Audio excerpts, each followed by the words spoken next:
Bonjour, bienvenue pour suivre notre émission Congo Uni. Dans cette émission de Congo Uni, nous allons voir vraiment qu'est-ce qu'il faudra pour que les Congolais puissent s'unir. Parce qu'on peut être ensemble, mais on n'est pas unis. Et c'est ce qu'on constate. Il y a des gens, quand vous allez au nord, ils pensent qu'ils ne sont pas connectés au reste du pays. Pour ceux qui ont été dans la partie de l'Ouélé.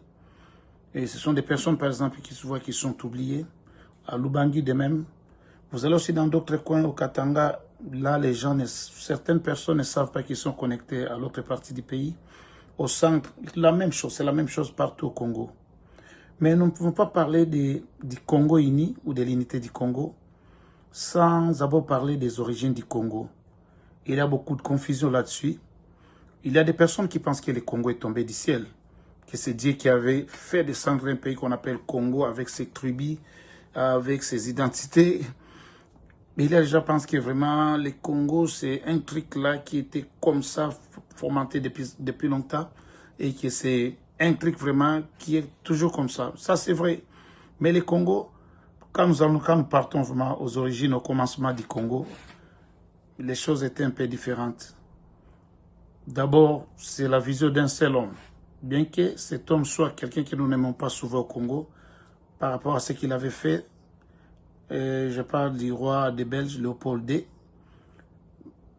Tous les mots qu'il avait fait au Congolais, c'est le génocide qu'il avait commis au Congo. À côté de ça, il y a une petite tache blanche, si je peux le dire de la sorte.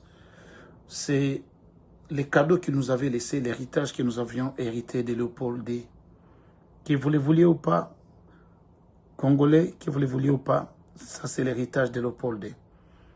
Je me souviens du discours du roi Baudouin à l'indépendance. Je n'étais pas encore né, mais j'avais suivi les archives. Je me demandais pourquoi il avait parlé du génie du roi Léopold II. Je pense que de ces mots-là, génie, il parlait d'un roi pauvre, le plus endetté à l'époque de tous les rois, et roi d'un petit royaume pauvre, mais qui avait su vraiment créer, occuper un morceau riche et convoité par toutes les puissances du monde, qu'est le Congo aujourd'hui. Comment il avait fait vraiment, c'était un génie. Ça, je me permets de le dire, Léopold était un génie. À côté des grandes puissances, là, il y avait les empires, l'empire français, l'empire allemand, l'empire britannique, et puis il y avait aussi l'empire hispanique, et puis l'empire portugais, mais il les avait dribblés tous. Il les avait dribblés, et puis il avait réussi les plus beaux morceaux du cake qu'on ne peut jamais s'imaginer, même actuellement. Donc Léopold, quelque part là, c'est peut-être que je suis la première personne, peut-être le premier Congolais à faire ses dédicaces à Léopold II, à côté de toute cette grande faute, de cette misère vraiment, ces génocides qu'il avait causé, une petite tache blanche. Les Belges diront une grande tache blanche, parce que c'était aussi des bénéficiaires avec leurs frères. Mais nous, au Congo, nous avions subi ces génocides que je profite d'en parler. On ne peut pas vraiment. Il y avait plus de 10 millions de morts tués par les travaux forcés, de façon directe ou indirectement, de Léopold II. Et le Congo allait avoir la plus grande population de l'Afrique actuellement. Ça allait être plus que la population de l'Égypte et de l'Éthiopie. Mais nous nous rendons grâce à Dieu, c'est déjà fait. Maintenant, nous nous occupons de ce qui est devant. Mais cela ne nous empêche pas de parler de l'histoire du Congo. Quand ça a commencé, ce n'était pas le Congo. Léopold II avait déjà une vision. Et il a compris qu'il était entouré de très grandes personnes, de très grands empires, des rois puissants. Et qu'est-ce qu'il a fait? Il a voulu les inviter. Il les a invités pour une conférence d'Afrique, la conférence d'Afrique. C'est une conférence de 1879. Je parle souvent belge, je voulais dire 79. La conférence d'Afrique, c'était après le premier voyage de Stanley en Afrique et au Congo. Il était retourné, il s'était rencontré avec Léopold II. D'ailleurs, les gens se demandent comment les Tsars d'Angleterre avaient envoyé Stanley. Et Stanley a découvert un grand morceau, un pays très riche, une région très riche comme le Congo. Et pourquoi il n'avait pas donné ça, lui qui était anglo-américain, pourquoi il n'avait pas donné ça au roi d'Angleterre? Pourquoi seulement Léopold II, qui n'était même pas un anglophone comme lui? Et là, il y a des personnes qui pensent qu'il y a le silence de l'histoire. Est-ce que Léopold était recruté secrètement par ses rois, par les Shahs d'Angleterre et les autres? Je ne sais pas. L'histoire ne nous le dit pas, nous n'avons pas de documents qui les prouvent, mais il y a des faits qui semblent les prouver. Ce n'est pas là où nous n'allons pas nous attarder. Là, Léopold fera quoi? Léopold va intéresser les chercheurs, des 40 chercheurs des pays d'Europe, des pays développés. Il va les appeler des géographes, des anthropologues. Il va les appeler.